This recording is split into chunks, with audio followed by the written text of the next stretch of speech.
Hello, my lovely friends. How are you? I'm Rachel Archelaus, founder of the Intuitive Art Academy, author, hiker, all the things. This is Carrie Roldan, your business BFF. And, to be honest, today, what I wanted to do is just chat. I just wanted to catch up. I just want to say hello. But I have to title it something. And so we're going to talk about what do you want? What do you want? You like that? Yes. Okay. Well, so do you just want to hey, everybody, Carrie Roldan, business BFF. You've been introducing yourself a little bit differently. And that reminds me of I used to always introduce myself as a wife, a mother, a runner, a personal growth junkie, and your total business BFF. And I feel like I'm still all of those things. Mm-hmm. So that feels, I guess I wasn't ever going to stop being a wife I could have stopped being a wife, but not ever going to stop being a mother, still a runner, still a personal growth junkie. So, but yeah, should we just vomit our want lists? Well, first, I just want to say PSA. First of all, thank you for being here because I didn't email you today. I got to throw it out there. We're close to election day. I have already voted because Utah has mail-in ballots, and we got ours a couple days ago. And I just want to say this is so relevant.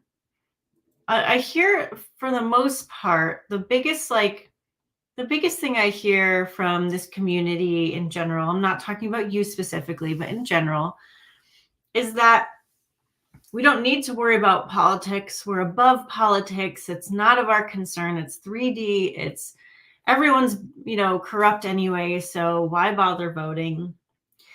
But I still have to live on this planet, right? And you still have to live on this planet. And we get to choose the planet that we live on, right? We get to choose the good train, the happy train, the lovely train, the train with services and accommodations and love and care and support. And that is why I vote. I vote because I get to choose. I get to choose. We all choose who takes office, right? We choose that. We live in a democracy, which is very cool. And so today I'm proudly wearing my Kamala Harris shirt. It's her pride shirt. It's her in all these different color suits because she cares about people. And no, I don't agree with every little thing that she says or will do. That's not possible. But that doesn't mean that she is corrupt and terrible and is going to burn the planet down. She has a really good heart, and I believe in her and in what she can do for the country. So I was excited to vote. I voted right away when I could. And I just want to encourage you to vote if you can, if you live in this country, and participate in choosing what you want. You might want something different from me. That is your right. And that is a really powerful thing that you can do to close the loop and make a move in the direction of what you want. Okay, there's my speech. Was it good? Did you like it? It was good. And interestingly, that's what I've been filling out my sample ballot this morning. I too can vote by mail. And I was listening to something the other day about there's now actually real-time raw data instead of just polls because people are voting. Right, actually voting. So that feels good. And that voting is a good way, right? We're all here physically on this planet right now to participate in being physically on the planet right now, right? We're here to live our preferences.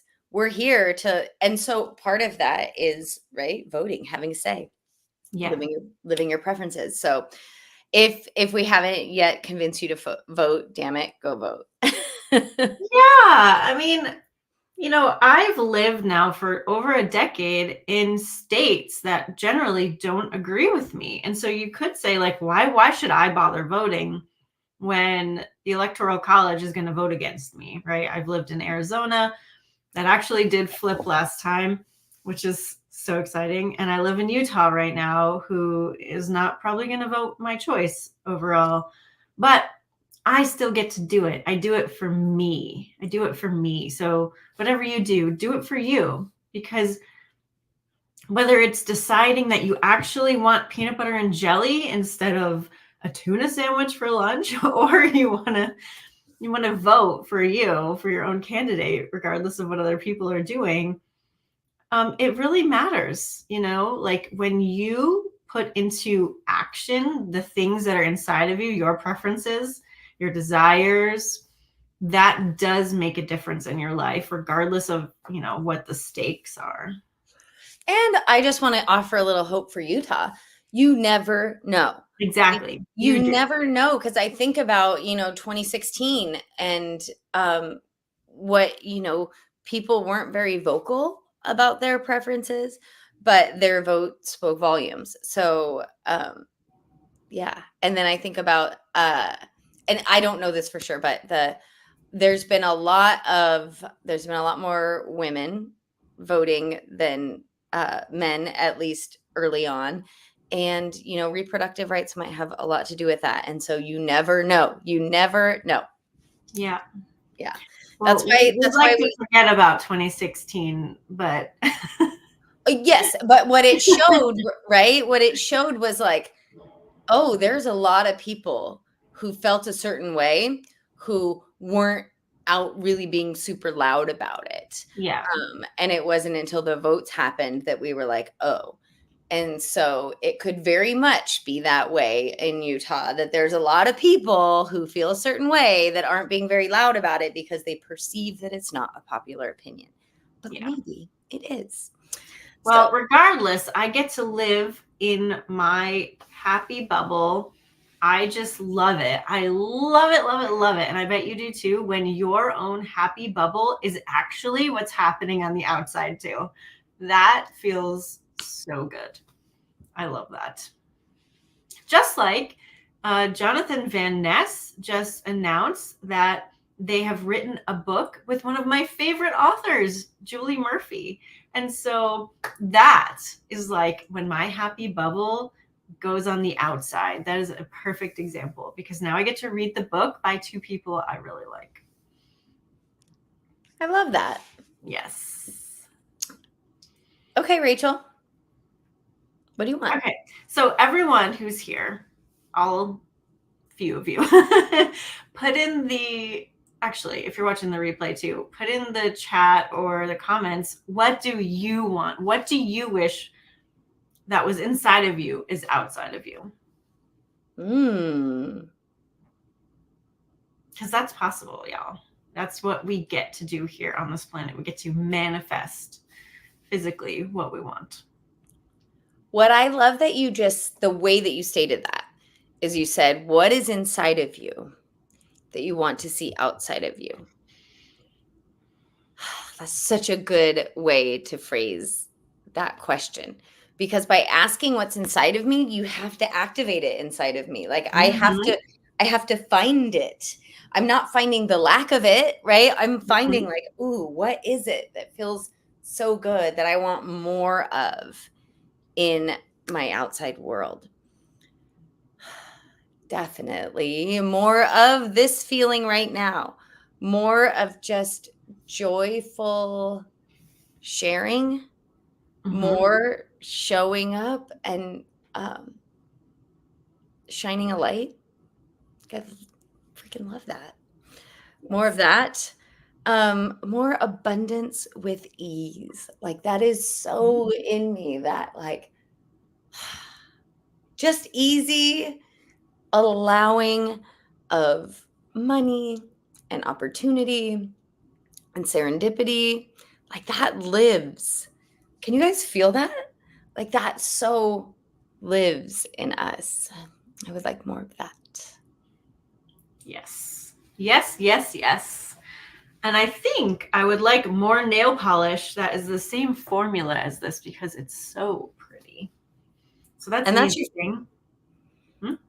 That's your favorite. And that one doesn't chip, huh? Not as badly. It's a little chippy right now, but it's been on for a few days. So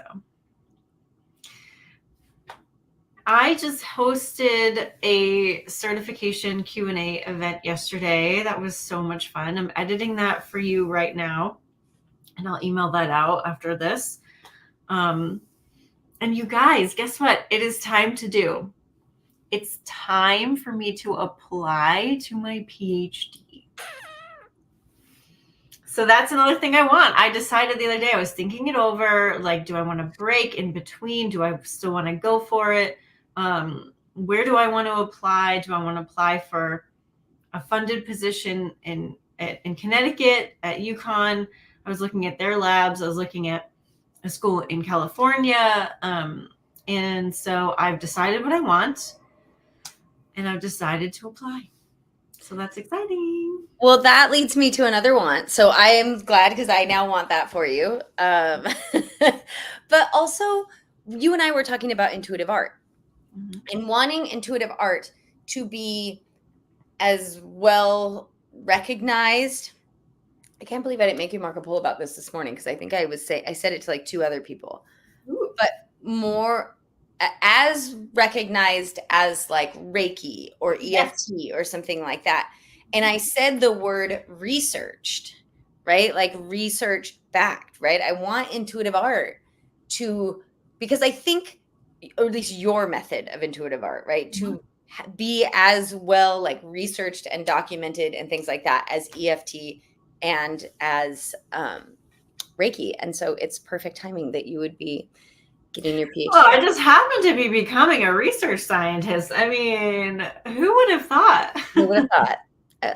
So yeah, but also I want to open the door to the possibility that it becomes researched before you have to do that, that it gets, that some random person out there is right now being like, I wonder what would happen if, and researching it. So yeah, but I'm feeling that inside of me, that solid feeling that intuitive art has, just being something that like more and more and more people on the planet are aware of as like, oh, that's a legitimate method to, do whatever. I think is really cool. Yeah. That has been a dream of mine for a long time. So you can help us out. Send your friends to intuitiveart.com so that they can check us out and take our free class. Okay, so Guillaume says his wish is to go to a Canadian university. I know you've been wanting that for years. Yes. So what do we do with these information, right? Like we want intuitive art to be as ubiquitous as Reiki and EFT. I want some new nail polish. We want ease with abundance. I'm sure Guillaume can sign on to that as well. So how do we get that, right? I mean, I'm not going to bore you with what we say every single week of find the vibration of how that feels and connect with it multiple times a day. Yes, you can do that. But ask yourself, what action can I take now? What am I ready to do? What am I ready to do? Because we can often like overcomplicate things, right? We don't need to overcomplicate everything, right? So there are some things that we're already aligned with. We're already aligned. And so I already actually know what nail polishes I want. And so I could probably go to that site when we're done and buy them. I already know what school I want to go to, what program I want. I can apply to it. And tonight they're having a like strengthen your application chat that I could even attend if I want to. I actually, when Carrie was talking about doing research on intuitive art, a way to study that popped into my head. I could coordinate with Laura, the director of the Intuitive Art Academy, to put that together so that we could start that. And so if you're already aligned, you don't have to just stop and meditate and connect because it's already connected. So ask yourself, what am I ready for? What am I ready to do about this? That made me yawn. Good. Yeah. So what are you ready for? Well, so one thing I'm ready for, a want, right? I really want some fun pocket consulting clients, right? Like some Mhm. pocket consulting clients that I absolutely adore and love working with.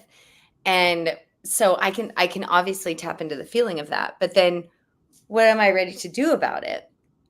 Um, I'm actually 3/4 of the way through a post that I felt inspired to write, and then had other I got almost done with it and then had a couple of obligations, this being one of them. And now I feel like in such a good and different place to finish writing that post and invite people to come work with me. So that's like such an easy next step.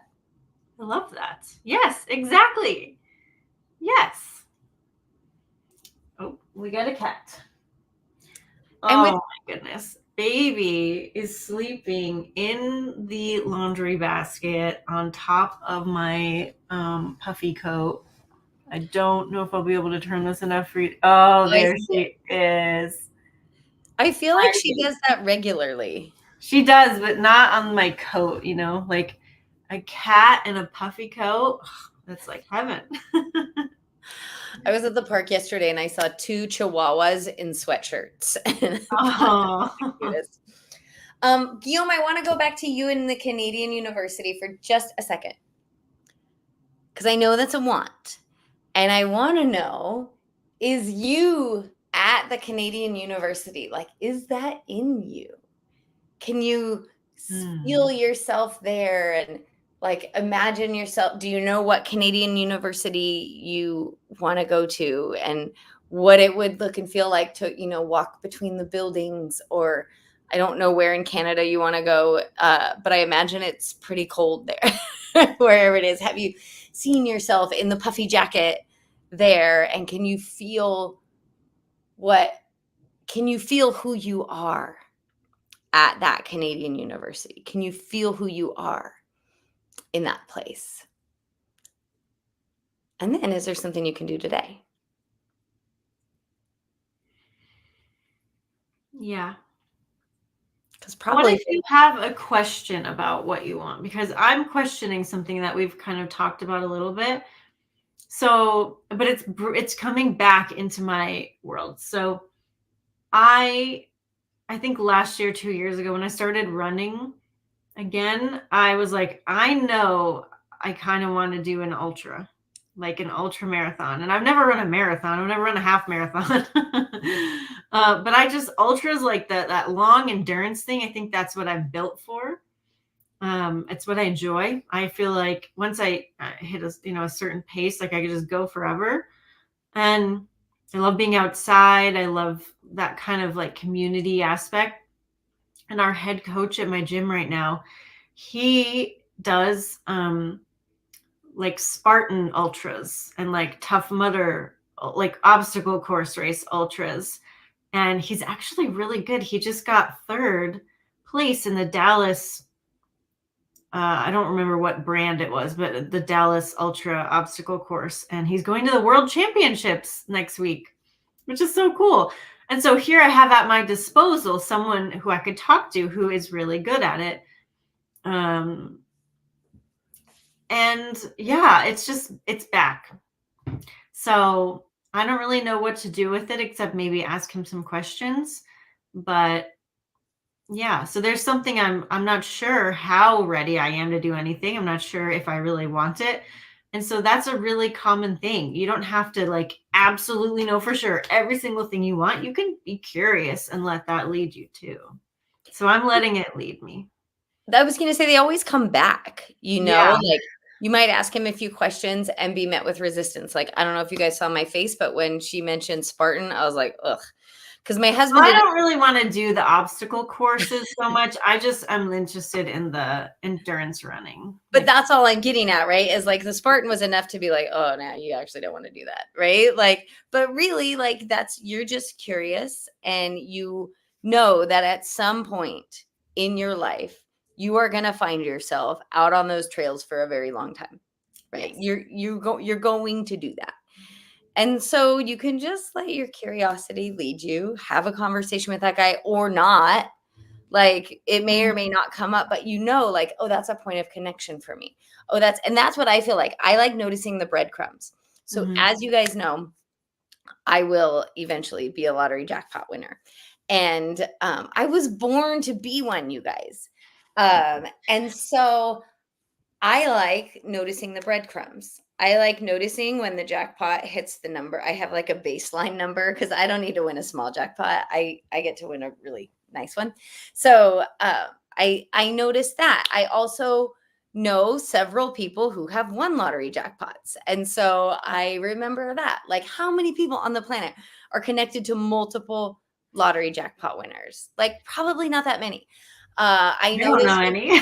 yeah, like I notice when stuff like that comes up in my YouTube feed or my whatever, right? And I just see them as indicators that I'm on the path, that I'm on the right way. Right? That's not a good sentence, but that's what I'm doing. And so for you, Rachel, it's the same thing. It's like you knowing without putting pressure on yourself. I mean, with the lottery, like I can there's a couple of things I can do, right? I can maintain my vibration of abundance and not actually need a jackpot win.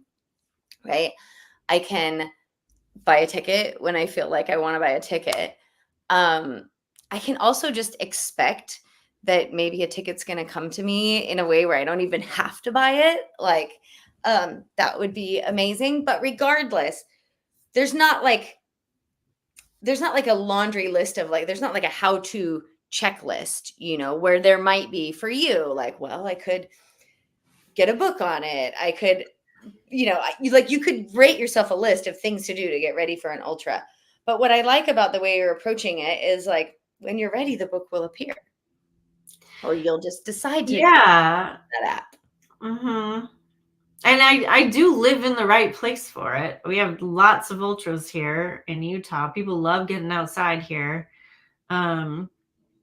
So yeah, we'll see. I'm really not in a hurry because I think the thing that stops me, and this is probably pretty common across the board, what if we want something that we're afraid of the commitment that it would take?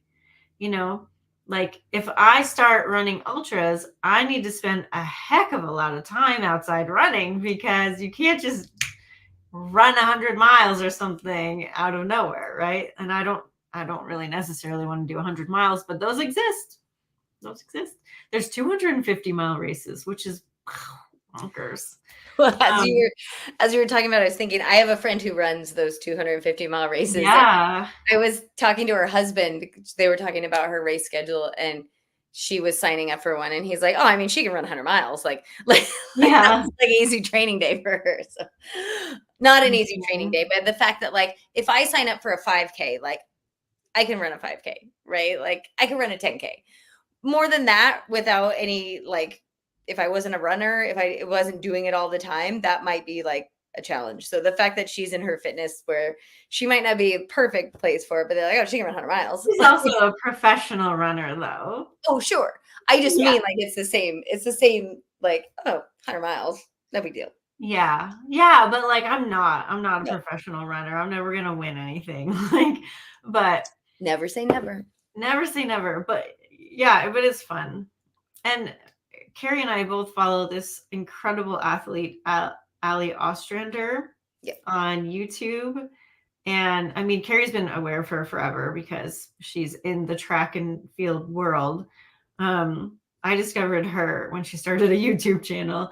And it's incredible to watch her really create her career to her liking. Like she was doing cross country, and then she was doing track, and then she did road racing, and then she's doing trails, and she's like top notch in everything. And I really like that too, because there's a lot of pressure to be something, to be one thing, to be the best at one thing in this world. And I'm never going to be able to accomplish that. I've never been able to hold my focus steady on one thing for more than, I don't know, like the time I can't, nothing. I have to have multiple things happening at all times, like whether I'm writing a book or a screenplay or making a video or whatever, even if it's a big thing, I'm still doing more things. And it's great to see that doesn't need to derail you from being really good at something. Like, there's no limits here. And I know Intimate Alien always says that, like, we are unlimited, and that's real. And I love reminding myself of that. I love that you reminded us of that. And I want to talk about Elio's journey for a minute, because I think it's going to be inspiring for all of us in terms of getting what we want. So, and I don't know her as a human being. Like, I've met her one time in person and that was it. Actually, I probably met her when she was in high school. I just was not like, it wasn't like a memorable thing. So she has been an elite runner for a very long time. Like, as a child, she was very, very, very good. And in fact, created an identity around being a very, very, very good runner because she had a childlike physique. So when she was in high school, which was the first time she was already pretty good before high school. First time I became aware of her was when she was in high school. She was one of the best runners in the country, and came to the Nike Cross Nationals meet that I was involved with, and was a standout runner there, and was a teeny tiny waif of a thing. I didn't like look at her and think anorexic. At least not when she was in high school, because she looked prepubescent, but she didn't look like some anorexic girls look, like overly lean. She just looked like a child. And then in college, she continued to look like a child, which is then when you start to wonder, right? Like, so all I'm saying is that, and yet she was a several time, I think 2 or 3 time national champion in college in the steeplechase, which is not an event for children. It's just not. Yeah. You need to be tough and strong. And she is one tough kid. But the reason I'm saying all of this is her goal in life, right, was to be an Olympian, to be probably more of a track runner than a cross country runner. She saw, like, okay, I'm going to be an Olympic steeplechase runner. And she was in single-minded pursuit of that goal. She was starving herself and depriving herself of a lot of other things that she wanted in her life. And so life got interrupted, right? Her eating disorder got to a place where she couldn't keep doing things the way she was doing them. Her body was literally breaking. So she had to do things differently. I don't think she would, again, this is just conjecture. I don't think that if we interviewed her, she would say, like, oh yeah, well, when my eating disorder ended my career, I immediately thought, I know what I'll do. I'll start a YouTube channel. I'll do it, right? Like, she just did what was in front of her. She started a YouTube channel to document her recovery journey, to keep herself accountable and to potentially help some people. She was a professional athlete that had suddenly lost her professional contract. So she was looking, how do I monetize? Like, she was just doing what was in front of her. She, I'm sure, got a trail sponsor because that was the only sponsor she could get. I don't think she was like, I want to become a professional trail runner. But her career start was in like these crazy mountain trail races in Alaska. Right. And so, like, she realized, like, oh, I love this and I could be good at it. And then she got herself healthy and realized, I don't want to give up on my dream of the steeplechase just yet. And the whole point is she's become a trailblazer in that she's running cross country, she's running track, and she's racing cross country, track, and trail all in the same year. I hadn't seen her do much road racing this year, but I'm sure that she will. And in our sport, those are like very specific niches. Like, you don't tend to do all of them. You might not competitively, like, no. And she's a track runner, right? She was 7th in the Olympic trials. She was a track runner with a trail sponsor. Like, that stuff doesn't happen until her. And now now she's opened the door for all these other people, all because she was like, what's inside of me? What do I want? I want to keep running. She needed to make money. She wanted to be healthy, right? That was a big, she didn't want to succumb to her eating disorder again. And there was another want, but I lost. Oh, I make an impact, right? She wanted to help other people. And now she's doing all of those things. She just started a podcast.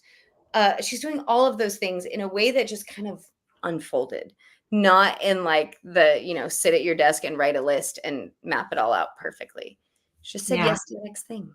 And she's so natural with it. Yeah. Like, one of the things that I love about watching her videos is like, she didn't say, I'm going to start a YouTube channel and like, okay, now I got to be all professional. I got to be perfect. And like, she's just very natural. And you can tell when someone is just showing up as themselves. And I love that. So even if you're not a runner, you might love watching her content. And yeah, like, all congratulations to her for just keeping going and knowing like, I love running. This is what I want to do and I'm going to do it. And that's all we all want. What do we want? We just want to do what makes us feel good.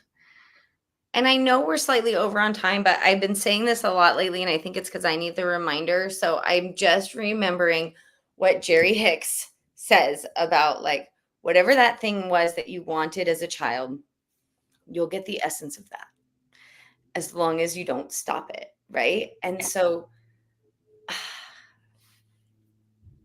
I love that. I feel like she's getting the essence of that. I know I'm getting the essence of that. I know you're getting the essence of that. And so I hope that's encouragement to anybody who's watching, who's feeling like, well, I don't know if I'm getting the essence of what I thought I wanted as a child. How can you allow more of it? Yeah. Reconnect.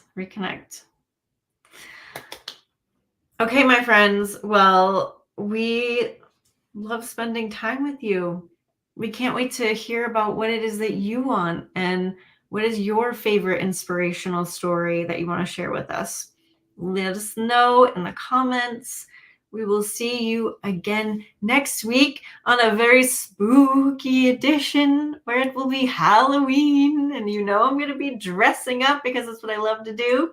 So maybe you can dress up and watch along. All right. Okay, friends. And we got to get Carrie to dress up. It's a very hard thing to do. Look at those eyes. We'll make it happen. Maybe she'll just even have like her track sweatshirt on or something. Well, I have a costume this year because my husband's having an 80s themed birthday party. So if you remind me, I'll wear a costume. Who are you going to be? I don't want to tell you. All right. Guys. Bye, everyone. We'll see you very soon. Thanks, Guillaume.